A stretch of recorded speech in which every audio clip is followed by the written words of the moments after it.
this is my first time interacting with you or being in a Shoktikonna session, but I've had the opportunity to meet some of the participants of the first cohort in our regional conference.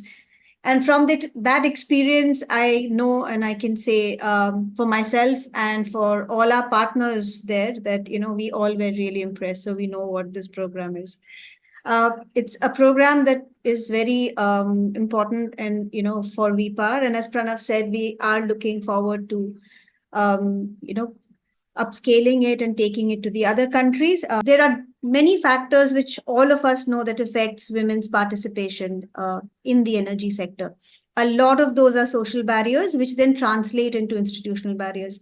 But two things that I think can be addressed by the industry and other stakeholders easily, and we don't look at them enough, is one is networking, the information asymmetry that young women who want to join the sector or who are in the sector suffer from.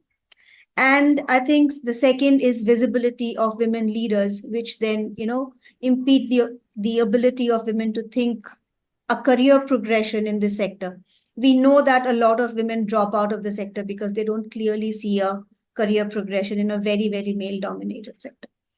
But I think Shoktikonna is designed to help you overcome that. And I think that's one of the biggest strengths of this program. We said, this is going to set you up towards leadership. In your courses, you get to meet a lot of your instructors. You're going to get to meet each other, hear from a women, and I'm hoping a lot of them are also women leaders who are going to come and address you, because that's of a lot of value to young women like you who want to enter the sector. Why is this important? We can say why is it not okay to have just 8% or 5% women in the energy sector? One straight answer is that, that is the right thing to do to have more women. It's 50% of the population, so the sector should reflect it too. But I think also besides that, this is the need of the hour for the sector.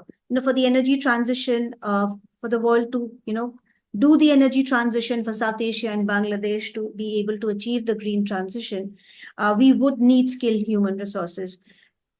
Not just skilled human resources, we would need human resources that are capable of inclusive planning and delivery, and the sector's ability to manage change and also to resolve conflict. And I think these factors need women to be on the table. It is pretty well known that, when women are present on the table, there is about 35% increase in the chance of conflict resolution, right? Development sector knows this better than anyone else, that women understand resource sharing and equity better than, our male counterparts for whatever reasons it might be. So if the energy transition has to be just, because as, one of the speakers speaking before me said, it's not just about resources, it is not just about green energy, it's not just about climate. A lot of green energy transition is about people, and that's why we call it the just transition. We want the process to be of just transition.